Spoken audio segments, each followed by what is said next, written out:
ज्ञानञ्जनशलाकया चक्षुर्मिलितं येन तस्मै श्रीगुरुवे नमः। श्रीचैतन्यमनोभीष्टं स्थापितं येन भूतले स्वयं रूप कदा मह्यं ददाति स्वपदान्तिकं।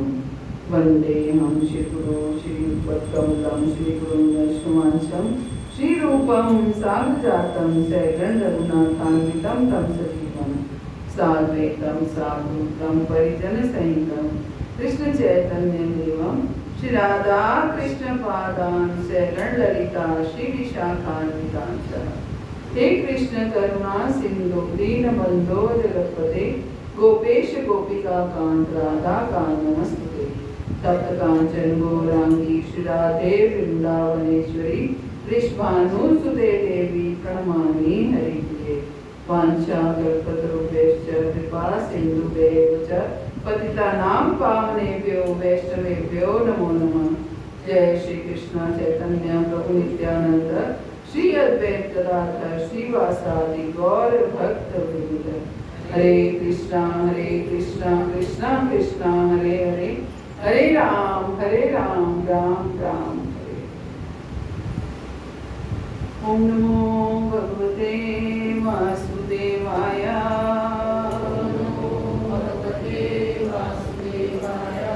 ओम नमो भगवते वासुदेवाय।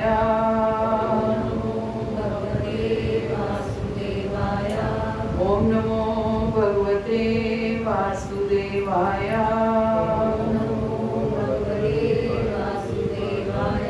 नारायणं नमस्कृत्य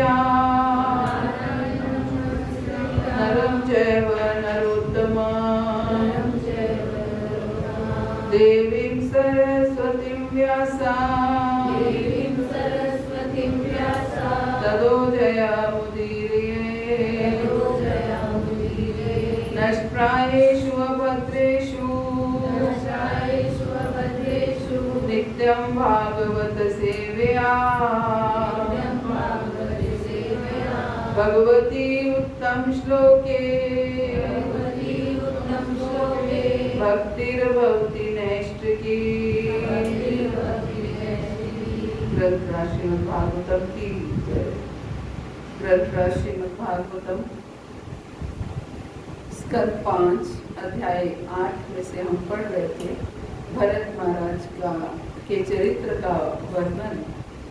तो हमने पढ़ा कि कैसे भरत महाराज एक हिरण के बच्चे के प्रति इतने आसक्त हुए कि हालांकि भक्ति अच्छे से भक्ति करने के लिए उन्होंने अपना घर परिवार राजपाट सब कुछ त्याग दिया, लेकिन आकर के हिरण के पालन पोषण में इतने आसक्त हो गए कि उनका धार्मिक अनुष्ठान जो भी वो करते थे, धार्मिक जो भी अपना भजन करते थे, वो भजन भी उनसे छूटने लगा। तो इतनी आसक्ति हुई कि कभी कभी भरत महाराज यदि उस मृग को ना देखते तो उनका मन इतना व्याकुल हो जाता है कि पशु है, कभी इधर उधर निकल जाता था तो जरा सा भी वो इधर उधर हो जाता था, उनका मन व्याकुल हो जाता था। उनकी स्थिति उस कंजूस व्यक्ति के समान थी जिसे कुछ धन प्राप्त हुआ हो किंतु उसके खो जाने से वो अत्यंत दुखी हो गया। तो यहाँ को ये भी सोच सकते थे कि अगर वो इधर उधर जा रहा है, इधर उधर निकल रहा है, इसका मतलब वो इंडिपेंडेंट हो चुका है, वो अपना पालन पोषण स्वयं कर लेगा।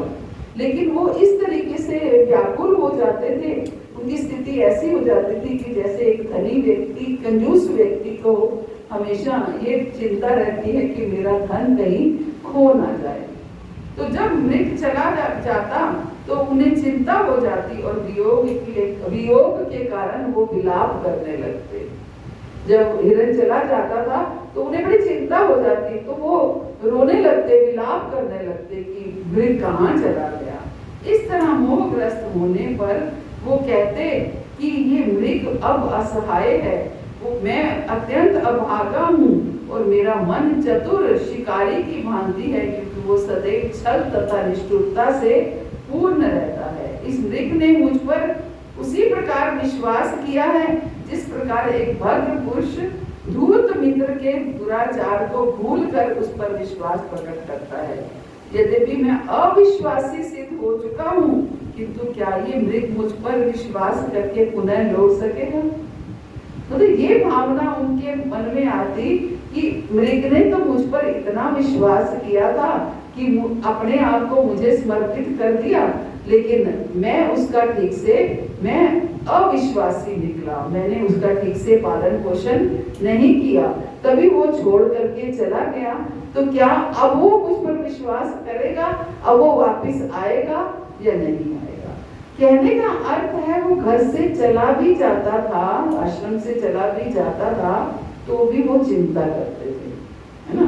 बल्कि ये नहीं सोचते थे कि ठीक है अब वो चला गया तो अब मैं फिर से अपनी भक्ति को कंटिन्यू करूंगी। लेकिन वो ऐसा, इतनी आसक्ति उनको हो गई उनमें कि वो उसके बिना रह नहीं पाते।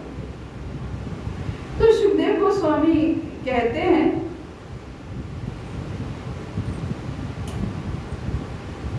कि हे राजन, इस प्रकार महाराज भरत दुर्दमनीय आकांक्षा से अभिभूत हो गए, जो मृग के रूप में प्रकट हुई। दुर्दमनीय आकांक्षा, क्या अर्थ है इसका? बड़ा गूढ़ हिंदी शब्द है, मुझे भी बहुत ज्यादा समझ में नहीं आ रहा है। दुर्दम, मुझे शब्दों से जो समझ में आ रहा है वो आकांक्षा जिसका दमन ना किया जा सके, है ना। वो इच्छा जो है वो जिसका दमन ना किया, उनके अंदर अब इतनी इच्छा आकांक्षा जागृत हो गई कि मुझे इस मृग का पालन पोषण करना है। तो दुर्दमनीय आकांक्षा से अभिभूत हो गए, जो मृग के रूप में प्रकट हुई। अपने पूर्व कर्मों के फल के कारण वे योग तप तथा भगवान की आराधना से च्युत हो गए। यदि वो पूर्व कर्मों के कारण नहीं हुआ हो तो वे क्यों कर अपने पुत्र तथा परिवार को अपने आध्यात्मिक जीवन के पथ पर अवरोध समझकर त्याग देने के बाद भी मृग से इतने आकृष्ट होते। सुखदेव गोस्वामी क्या बता रहे हैं कि ऐसा क्यों हुआ कि इतना उन्होंने अपने परिवार का भी त्याग किया, राजपाट का भी त्याग किया, लेकिन आकर के एक मृग में आसक्त हो गए। ऐसा क्यों हुआ? सुखदेव गोस्वामी बता रहे हैं कि ऐसा उनके पूर्व कर्मों के कारण हुआ। उनके पूर्व कर्म ऐसे थे कि वो पूर्ण रूप से भक्ति में नहीं लग सकते थे, उन कर्मा के अकॉर्डिंग भक्ति में नहीं लग सकते थे।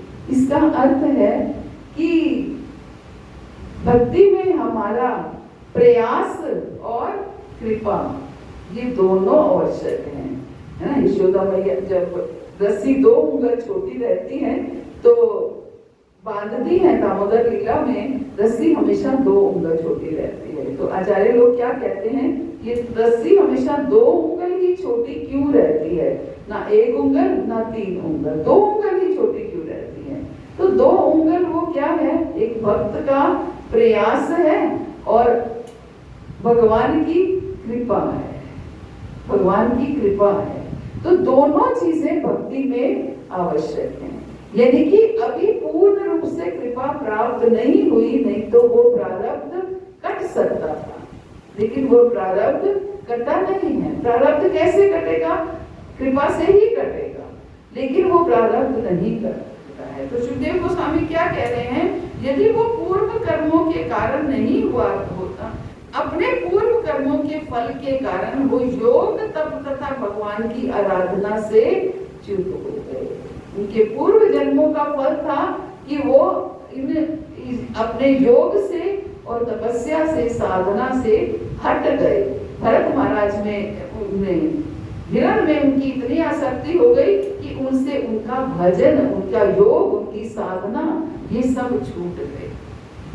यदि ये पूर्व कर्मों के कारण ना हुआ होता तो वो क्यों कर अपने पुत्र तथा परिवार को अपने आध्यात्मिक जीवन के पथ पर अवरोध समझकर त्याग देने के बाद भी मृग में इतने आकृष्ट हो जाते। अपने परिवार को अपने आध्यात्मिक जीवन में अवरोध माना उन्होंने, बाधा है।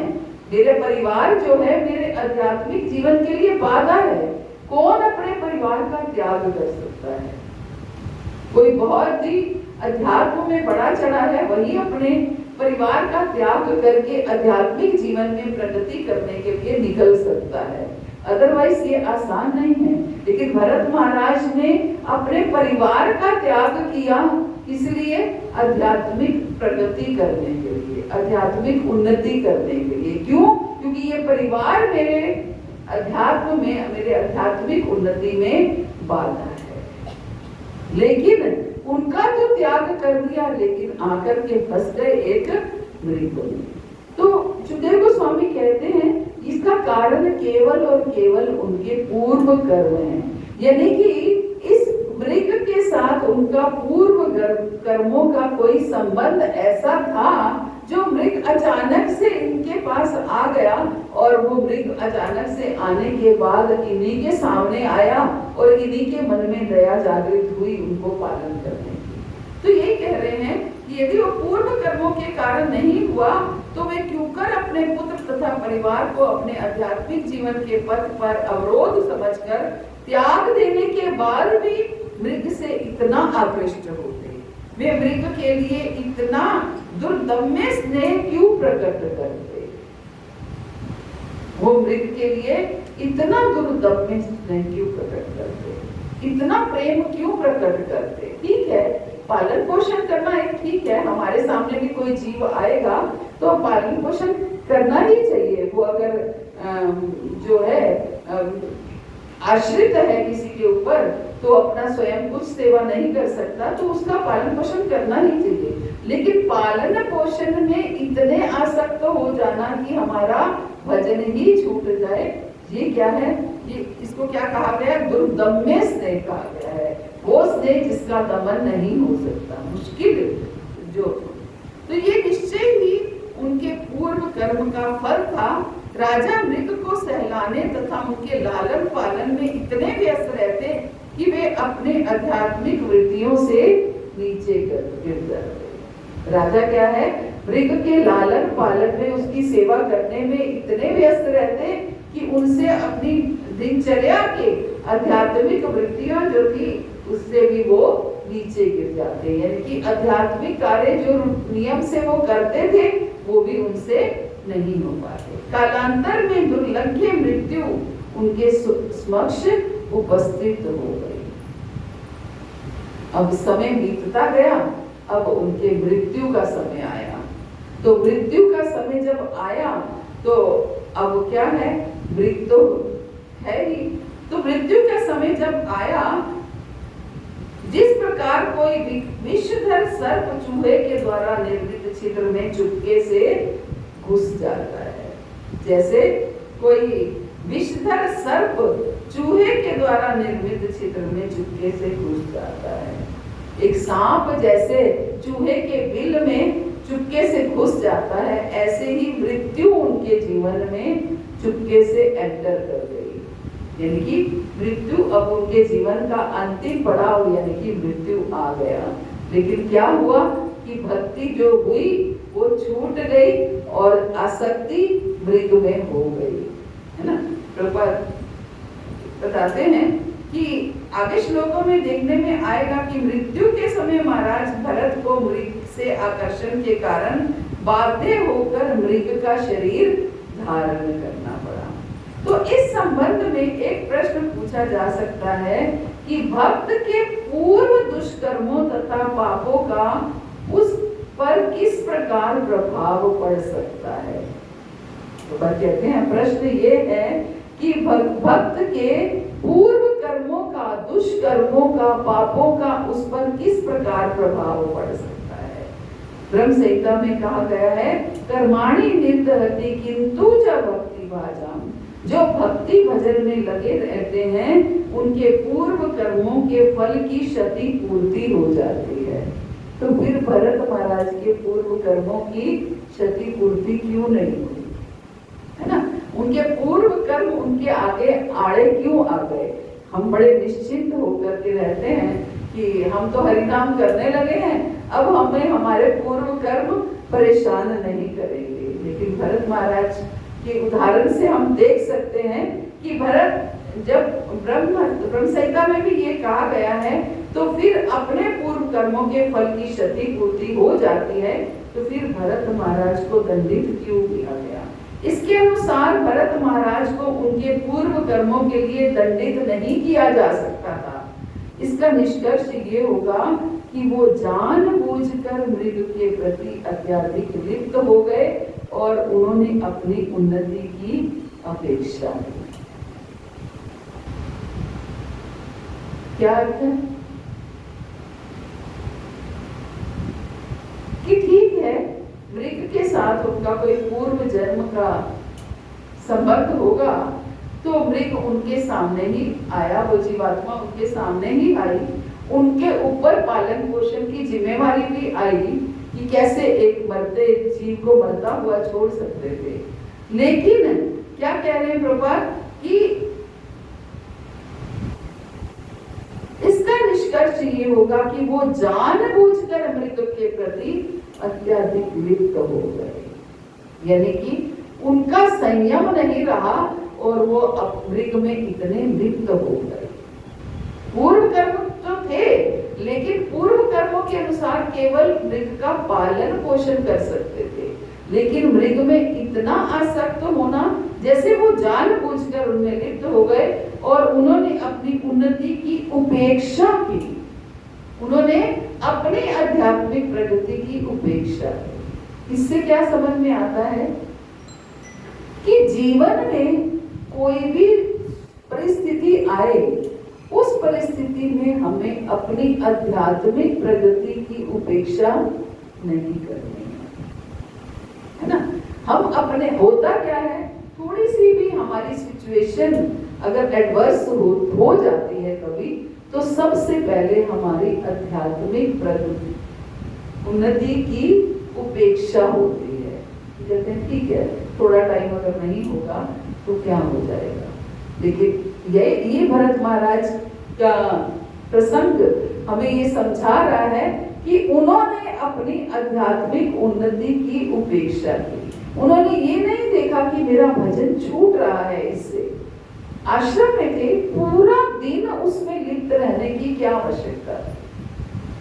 एक पालन पोषण की तरीके से कर सकते थे, लेकिन पूरा दिन उनके चित्त में, चिंतन में, ध्यान में, चिंता में हर समय मृग ही था। कैसे रहेगा, क्या खा रहा होगा, कहाँ गया होगा, कैसे बैठा होगा, आएगा वापस, नहीं आएगा। तो इस तरीके से चिंतन भी हर समय उसका होता है। कई बार हम देखते हैं, चलो भरत महाराज तो एक मृग के उसमें आए, कभी कभी हम देखते हैं अपने भौतिक जीवन में कि हम अपने बच्चों से इतने आसक्त नहीं होते जितने आसक्त हम अपने बच्चों के बच्चों से हो जाते हैं, है ना। कहते हैं ना, फूल से सूद प्यारा हो जाता है। तो उस सिचुएशन में भी हमारी परिस्थिति यही हो जाती है ना। हमें ऐसा लगता है कि इस जो ये मेरा पोता या दोता है जो भी है, इसकी माँ इसकी इतनी अच्छी देखभाल नहीं कर रही है, मुझे इसका देखना पड़ेगा, मैं इसकी देखभाल करूंगी। फिर उसी में ही लिप्त रहते हैं, उसी में ही घिरे रहते हैं, है ना। तो भगवान ऐसे लोगों को यहाँ पर अलर्ट कर रहे हैं कि उस बच्चे को मैंने माता पिता दिए हैं, उनके माता पिता का कर्तव्य है कि वो देखभाल करें। आप अगर उसमें लिप्त होगे तो दोष आपका है ना, दोष आपका है।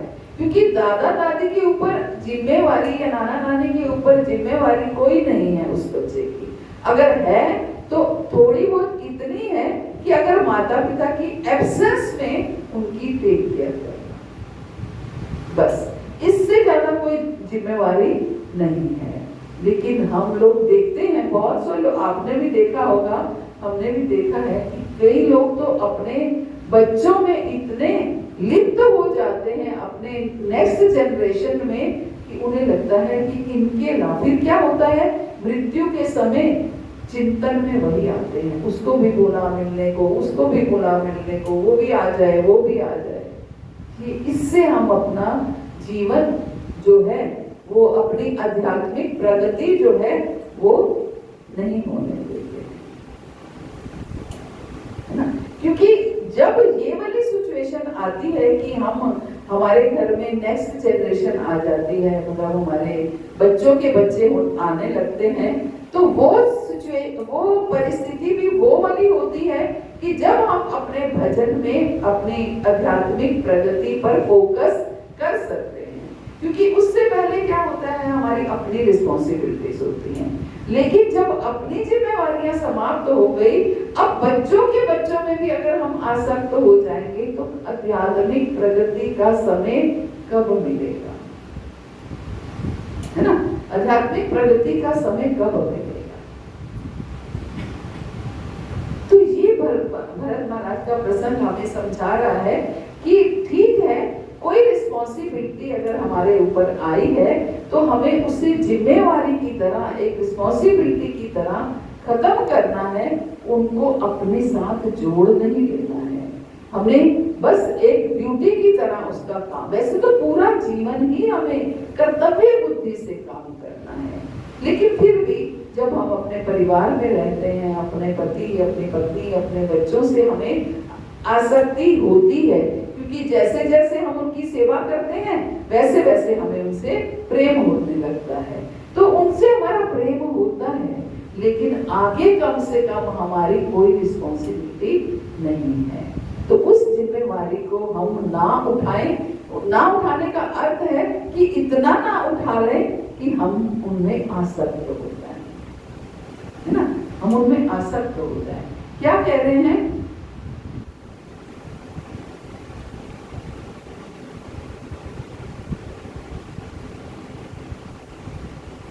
अपनी ही मूर्खता से वो एक साधारण से मृग पर आसक्त होकर च्युत हुए, जिससे उन्हें मृग का शरीर धारण करना पड़ा।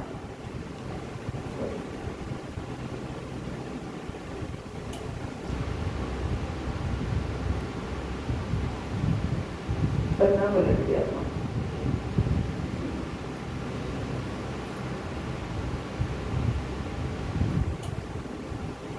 तो जो भक्ति भजन में, इसके अनुसार भरत महाराज को उनके पूर्व कर्मों के लिए दंडित किया जा सकता था।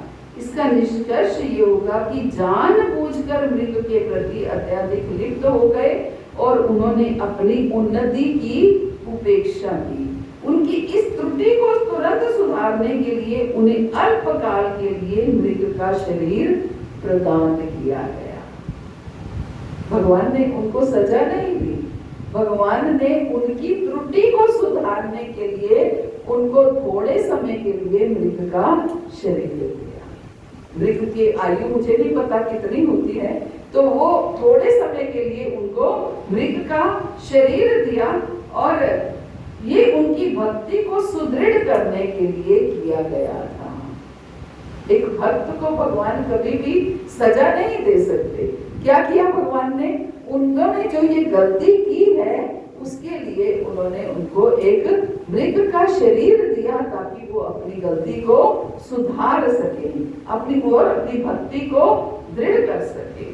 यद्यपि उन्हें पशु शरीर दिया गया, किंतु वो ये नहीं भूल पाए कि जानबूझकर की गई उनकी त्रुटि के कारण ही ऐसा हुआ। हालांकि उन्हें पशु का शरीर मिला, लेकिन फिर भी उन्हें अपना सब कुछ याद था, और उन्हें ये याद था कि उनकी ही एक त्रुटि हुई उनसे, जिसके कारण उन्हें मृग का शरीर प्राप्त हुआ, है ना? वो इस मृग शरीर से उद्धार पाने के लिए अत्यंत उत्सुक थे, जिससे सूचित होता है कि भक्ति के प्रति अधिकाधिक स्नेहिल हो उठे थे, जिससे अगले जन्म में उन्हें ब्राह्मण का शरीर प्राप्त हो सका, जिससे वो अपने लक्ष्य में सिद्धि पा सके। जब मृग का शरीर उन्हें मिला तो उन्हें अपना पूर्व जन्म याद रहा, और उसमें उनको याद रहा कि मेरे पूर्व जन्म में मेरे से ये मिस्टेक हुई, मेरे से ये गलती हुई, और जिसके कारण मैं आज मृग के शरीर में हूँ। अब मुझे अब उनको क्या है, एक तरह से विरह भाव जागृत होने लगा कि अब मुझे ये गलती नहीं करनी है, अब मुझे वापस मनुष्य शरीर चाहिए, ताकि मैं गंभीरता से भक्ति को कर सकूं। तो इसलिए फिर वापस उनको मनुष्य शरीर प्राप्त हुआ, और वो ब्राह्मण परिवार में उनका जन्म हुआ और फिर से वो अपनी गलती को सुधारने के लिए अब उन्होंने भगवत धाम जाने के लिए प्रयास करना शुरू कर दिया। और इसी दृढ़ विश्वास के साथ ही प्रभुपाद कहते हैं, हम अपनी पत्रिका बैक टू गॉर्डन में ही घोषित करते हैं कि वृंदावन में रहने वाले कुछ गोस्वामी भक्त जो जानबूझकर पाप करते हैं वो उस पवित्र भूमि में कुत्ते, बंदर तथा कछुए का शरीर धारण करते हैं। बहुत से लोग ये प्रश्न पूछते हैं कि वृंदावन में रहकर भी, हम कहते हैं ना ब्रजवासी होना ये बड़ी कृपा की बात है, तो लेकिन जो ब्रजवासी हैं वृंदावन में रहते हैं और वृंदावन में रहकर भी अगर पाप कर्म करते हैं तो उनका क्या होगा? तो प्रभुपाद उस प्रश्न का उत्तर दे रहे हैं कि वृंदावन में रहकर भी अगर कोई पाप कर्म करते हैं, कोई कुछ गोस्वामी भक्त जो जानबूझकर पाप करते हैं, जो जानबूझकर पाप, जाने अनजाने के पापों को फिर भी मिटा दिया जा सकता है, लेकिन जो जानबूझकर पाप करते हैं, भरत महाराज ने क्या किया? जानबूझकर किया, जानबूझकर आसक्त हो गए। तो क्योंकि जो भक्त है जिसने अपने परिवार को त्याग दिया, उसको इतना ज्ञान तो है ना कि आसक्ति जो है वो मेरी भक्ति की प्रगति में बाधा है, तभी तो वो परिवार को छोड़ के आए हैं। तो ये ज्ञान होने के बावजूद हम मृग में अगर आसक्त हो रहे हैं तो इसका मतलब क्या है? जानिया बुझिया विष खा लिया, जानबूझकर मैं विष खा रहा हूँ, है ना। सब कुछ जानते हैं कि यह शक्ति मुझे भगवत धाम जाने से रोकेगी, लेकिन फिर भी मैंने ये काम किया। तो इसीलिए प्रभुपाद ने वृंदावन के गोस्वामी भक्तों का नाम लिया कि वृंदावन में रहने वाले कुछ गोस्वामी भक्त जो जानबूझकर पाप करते हैं, जानते हैं, गोस्वामी भक्तों को क्या नहीं पता है, लेकिन फिर भी वो जानबूझकर अगर पाप करते हैं तो वो उस वृंदावन की भूमि में, पवित्र भूमि में कुत्ते, बंदर या कछुए का शरीर प्राप्त करते हैं। हम कहते हैं ना वृंदावन में इतने बंदर क्यों हैं? अब पता चला वृंदावन में बंदर क्यों है ना? क्योंकि वहां लोग जाके रहने तो लगते हैं, लेकिन साथ के साथ पाप कर्म करते हैं। और पाप कर्म करते हैं तो क्योंकि ब्रज में आकर के सब कुछ छोड़ छाड़ के ब्रज में आकर रह रहे हैं, इसका मतलब भगवान से प्रेम तो करना चाहते हैं, यानी कि सब कुछ छोड़ के भगवान के पास तो आना चाहते हैं, लेकिन आकर के फिर पाप में फंस गए हैं। क्योंकि वृंदावन की भूमि पे हैं, इसलिए वृंदावन की भूमि में ही उन्हें शरीर मिलता है, लेकिन वो शरीर मिलता है बंदर का या फिर कुत्ते का या फिर कछुए का, इस तरीके से शरीर मिलता है। क्योंकि भरत महाराज के प्रसंग से तो यही लगा कि उनको थोड़े समय के लिए दिया, यहाँ भी यही ने बताया कि उसके बाद उनको थोड़े समय के लिए ये शरीर दिया जाता है और उसके बाद वो मुक्त हो जाते हैं। जानबूझकर पाप करते हैं वे उस पवित्र भूमि में कुत्ते, बंदर तथा कछुए का शरीर धारण करते हैं। इस प्रकार वे कुछ काल तक निम्न योनि में रहते हैं और अपना ऐसा पशु शरीर त्यागने के बाद पुनः वैकुंठ लोक में चले जाते हैं। तभी तो कहते हैं कि वृंदावन के बंदर का भी कल्याण हो जाता है, कुत्ते का भी कल्याण हो जाता है। जाने अनजाने अगर मान लो कोई गलती हो गई, हमें वृंदावन में कुत्ता बंदर भी बनना पड़ा, तो भी अगली बार तो चांस है वैकुंठ पहुंच जाने का। तो प्रभुपाद बहुत दिलासा देते हैं, बहुत कृपालु हैं कि वो किसी न किसी तरीके से आपको पहुंचा के ही छोड़ेंगे।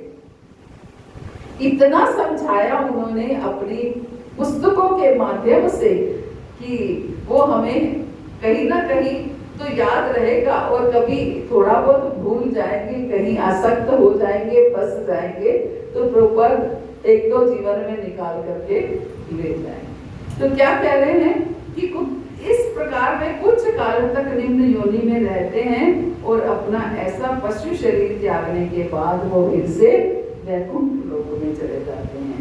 ऐसा अल्पकालिक दंड विगत कर्मों का फल नहीं होता, भले ही ये विगत कर्म के कारण प्रतीत हो, किंतु ये दंड भक्त को अपनी भूल सुधारने और भक्ति में अग्रसर होने के लिए दिया जाता है।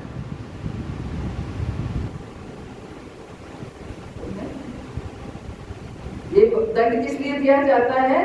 भक्त को अपनी भूल सुधारने और भक्ति में अग्रसर होने के लिए दिया जाता है।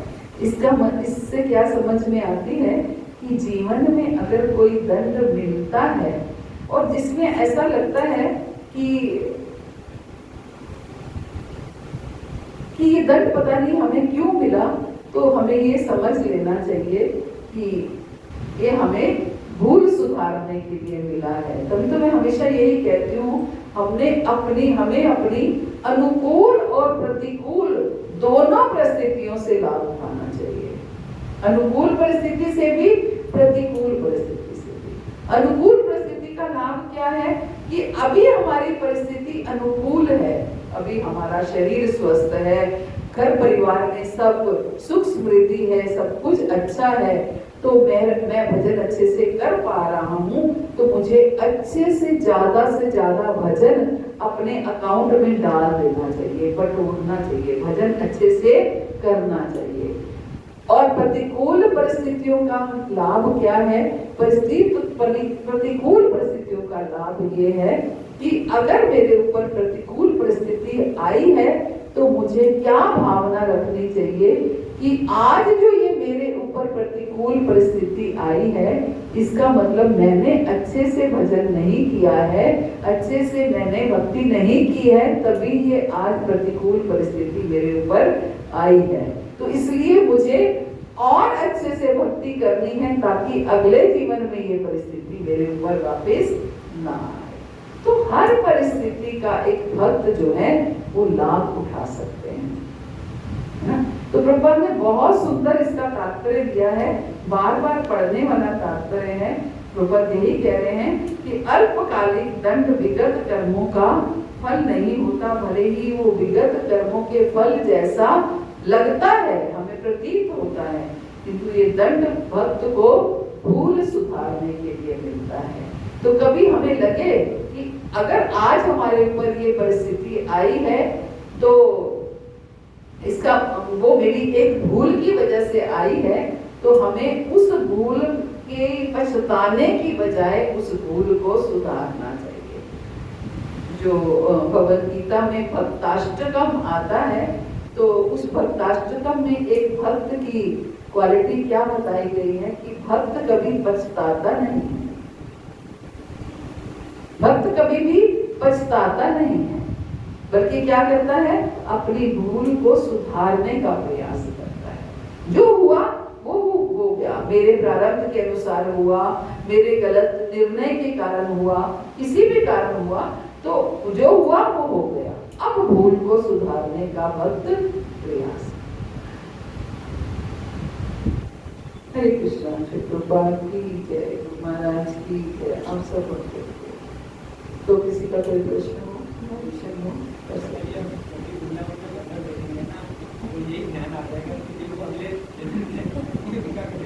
कोई गोस्वामी है ना, कोई गोस्वामी है, कोई भक्त है जिनकी भक्ति या तो अधूरी रही है या फिर कोई उनसे गलती हुई है, तो उनको नमन करना चाहिए।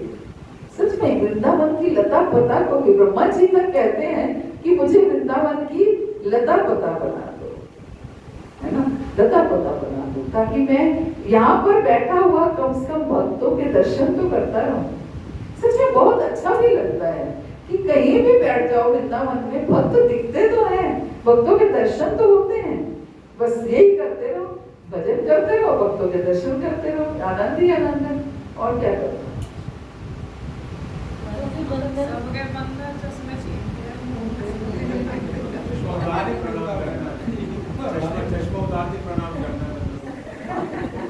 नहीं, वो सामान छीन के ले जाते हैं लेकिन किसी को नुकसान नहीं पहुंचाते, फिर टूटी दो कुछ दो तो वापस दे देते हैं। एक बार याद है ना, हम पहली बार गए थे ना, मेरी सिस्टर लोगों की बेटी का चश्मा मतलब हाथ में था, जबकि उतार लिया था, हाथ से ही छीन के ले गया। समीक्षा के हाथ में बैग था, वो भी छीन के ले गया। तो मेरे देवर बोल रहे भाभी ऐसे मिलेगा, फ्रूटी लेके आता हूँ, फ्रूटी बैठी और वापस गई। तो भाई माता जी मेरे साथ बैठे थे, उसमें रिक्शा में उनका ऐसे चश्मा ले आया, बच्चे भी छीन लेते, कोई ऐसे निकाल ले तो कोई होश नहीं माता जी टॉप्स ले गए। एक माता जी के सर पे बैठा था तो टॉप्स ले लिए। और सामने की तरफ। अच्छा माता जी, ये जैसे घर का तो काफी छोटी के बगल से कभी अपना परिवार छोड़ के भक्ति करने की जंगल में चले गए, और लेकिन उसके बावजूद भी वो दिल से आसक्त हो गए, और इसका कारण बताया गया कि उनके पूर्व दुकान की वजह से ऐसा हुआ। तो माता जी के भागवत में इसका वर्णन है कि उनके पूर्व काम करके आते हुए नहीं, प्रभुपाद ने उसके बाद क्लियर भी किया कि जरूरी नहीं है कि उनके पूर्व कर्मों की वजह से ऐसा हुआ हो, उनको भूल सुधारने का अवसर दिया गया। उनसे भूल हुई, उस भूल को सुधारने का अवसर दिया गया। पूर्व जन्म भी हो सकते हैं, नहीं भागवत में उसका वर्णन नहीं है। इसके लिए प्रभु जी एक गर्ग संहिता आती है। गर्ग संहिता एक पुस्तक है, हालांकि हमारे इस्कॉन में नहीं है, ये गीता प्रेस वालों की है। उसमें सब जो भी हमारे भागवत के जो एक तरह से चरित्र हैं, उन सब के पूर्व जन्मों की कथा है ना। तो मेरे पास है हालांकि, लेकिन कभी मुझे अवसर मिला नहीं अभी ज्यादा पढ़ने का उसको। तो बहुत सारी बुक्स हैं जो जिनको मैं देखती रहती हूँ और कई लोग ना घर संस्था के बेसिक लोगों का वो पास भी बताते हैं कि जब संस्कार तो माता जी ये जो आपने बताया कि भगवान कहते हैं कि कोई दूसरे से गलती हुई है तो बंदा होता है, तो वो अपनी गलती को सुधारने के लिए सजा हो जाएगी। नहीं, वो दंड दिया जाता है। जैसे आप उनको याद रहा, अगर उनकी भक्ति इतनी प्रगाढ़ होगी तो उनको भी याद रहेगा। तभी तो कह रहे प्रभुपाद कि अगले जीवन में उनको वैकुंठ ले जाते हैं। अब बंदर को याद है कि याद है, ये हमें थोड़ी पता चलेगा।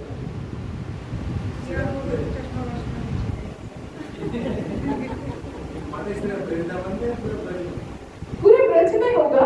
यहाँ वृंदावन का वो किया गया है, तो क्योंकि ब्रज में वृंदावन ज्यादा प्रभावशाली है इसलिए वृंदावन को बोला जाता है, अदरवाइज तो पूरे ब्रज में।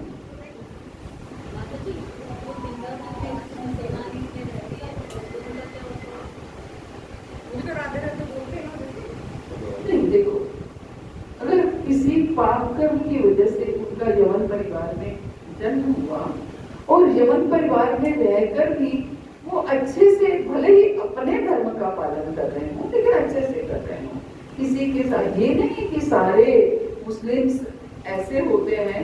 मुस्लिम्स भी कितने हमारे देखो सालवेग हैं या हरिदास ठाकुर हैं, मुस्लिम्स होते हुए भी भक्त बने, भक्त हैं, काले का है। तो कितने ऐसे मुस्लिम भक्त भी हैं जो भक्त बने, रस खान है ना। तो लेकिन वो भक्त भले ही ना बने, लेकिन अपने धर्म का भी वो ठीक से पालन करते रहेंगे तो उनका भी कल्याण हो सकता है ना। मार काट ना करें, कुछ ऐसा ना करें। धर्म कभी भी कुछ भी गलत नहीं सिखाता है ना, धर्म सही सिखाता है, लेकिन हम धर्म का पालन नहीं करते हैं। कल परसों मैंने शायद एक वीडियो भेजी थी,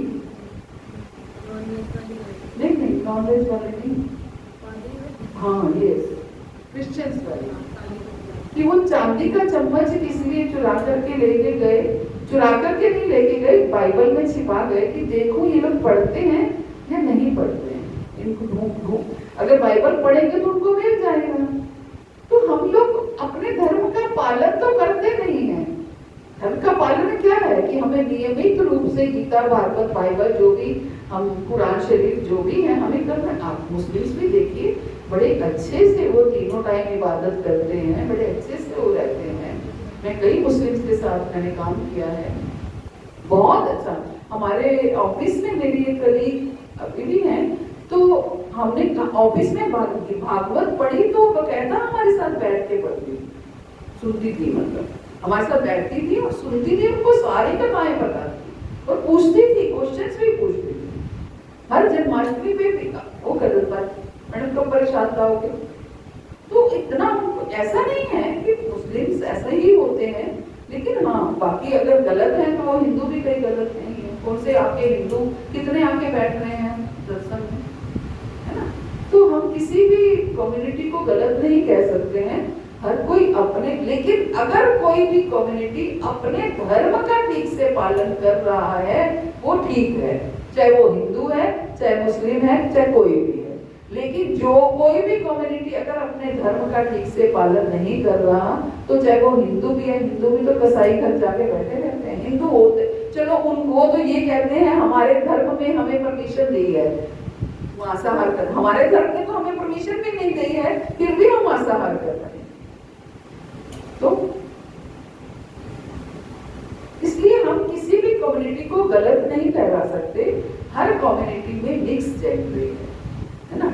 तो इसलिए जो भी वो करें, बस ये है कि वो बात लगे कि ज्यादा वो और कम रेशो का फर्क हो सकता है, लेकिन जो धर्म से जुड़ा हुआ है वो सही है, चाहे वो हिंदू धर्म का हिंदू है तो हिंदू धर्म से, मुस्लिम है तो अपने धर्म, अपने अपने धर्म के साथ भी अगर वो ठीक तरीके से जुड़े रहेंगे तो बहुत सुंदर।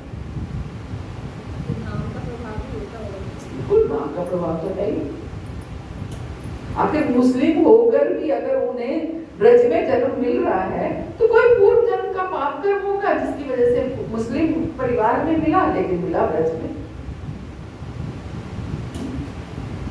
और ब्रज में अगर जन्म मिला तो ब्रज में रह करके वो अगर ये भी हो सकता है कि वो हिंदुओं पर कटाक्ष कर सकते हैं, हिंदुओं को क्रिटिसाइज कर सकते हैं, भक्तों को क्रिटिसाइज कर सकते हैं, ये भी हो सकता है, ये भी हो सकता है उनको फेवर कर सकते हैं, उनको हेल्प कर सकते हैं, दोनों बातें हो सकती हैं। अगर क्रिटिसाइज करेंगे, कटाक्ष करेंगे तो और निम्न में चले जाएंगे, अगर फेवर करेंगे, भले ही वो अपने धर्म का पालन करते हुए भक्तों को फेवर करेंगे तो अपने को जाएंगे। गोवर्धन में ऐसे ऐसे हैं जो मोहम्मद है, जो यूं से चला के और अपना पालन को करते हैं और बहुत अच्छे से समझाते हैं। पूरे ब्रज में है, मुस्लिम पूरे ब्रज में है। राधे राधे तो बोलते हैं। हाँ हमेशा बोलते रहते हैं। माता जी जैसे हमारे हिंदू के लिए बताया जाता है कि हमारे हिंदू को भगवान की सेवा का प्रेम प्राप्त करना है, तो ऐसे यमुनों का क्या यस, जैसे हम वो लोग जाना चाहते हैं वो भी क्या बोलते हैं उनको, है जन्नत, पर उनकी जन्नत भी स्वर्ग। मुझे नहीं लगता कि गोलोक तो एक ही है, उनको गोलोक, अब प्रभु जी आप बताओ, गोलोक तो आपको पता है, आपके कितने हिंदुओं को गोलोक पता है? सभी तो स्वर्ग ही तो जाना चाहते हैं। वही तो कह रही हूँ, सभी स्वर्ग ही तो जाना चाहते हैं, ऐसे ही वो भी जन्नत में जाना चाहते हैं। उनके भी कुछ जो मुट्ठी भर लोग होते होंगे उनको पता होगा, कंसेप्ट तो उनमें भी होगा, ऐसा नहीं है कि उनमें कंसेप्ट नहीं होगा। और बाकी भगवान ने तो बोला है कि ये जो मोहम्मद पैगंबर हैं ये मेरे पैगंबर हैं, मेरे क्या हैं, संदेश वाहक है ना, मेरे संदेश वाहक हैं। और जीसस क्राइस्ट को भगवान ने अपना पुत्र बोला है ना, ये मेरे पुत्र हैं। तो ऐसा नहीं है, जीसस क्राइस्ट ने धर्म के लिए कितना बलिदान किया है ना, कितनी उन्होंने अपने अत्याचार सहे हैं केवल धर्म के लिए, उप नहीं किया। तो ऐसा नहीं है, हर धर्म में बहुत कुछ है, सीख हम हर धर्म से सकते हैं, लेकिन वो बात अलग है कि हम धर्म में टिके नहीं रहते हैं। वो लोग आपके लोगों को भी कहते होंगे देखो हिंदू बने फिरते हैं और देखो क्या मांस मछली खा रहे हैं, अपने आप को पंडित कहते हैं और ये काम करते हैं, कैसे कहते हैं कि आपने जगह पर टिकते नहीं हो, तो एक दूसरे में फिर पक्के होते हैं नियम के, इन लोगों के धर्म में मुसलमान हो चाहे ईसाई पक्के अपने धर्म का, हमारे तरह नहीं कभी इस मंदिर में जाते कभी इस मंदिर जाए। सीखना है, ऐसा नहीं है, सबसे सीख सकते हैं, हम हर धर्म से सीख सकते हैं। मुझे याद है हम गुजरात गए थे महाराज के साथ, व्यास पूजा गुजरात में हुई थी, तो जो लोग गए हैं उनको पता होगा। तो वहाँ पर गांव था, छोटा सा गांव था, उसमें भी मुस्लिम थे और महाराज इतने अच्छे से उनसे गले मिल रहे थे, बहुत अच्छे से। तो ऐसा नहीं है, हर धर्म में हम सीखने के लिए हैं। हरे कृष्णा। प्रभुपाद की जय, गुरु महाराज की जय। अंशा कल्पतरुभ्यश्च कृपा सिन्धुभ्येव च पतितानां पावनेभ्यो वैष्णवेभ्यो नमो नमः। अनंत कोटि वैष्णव वृंद की जय। श्री प्रभुपाद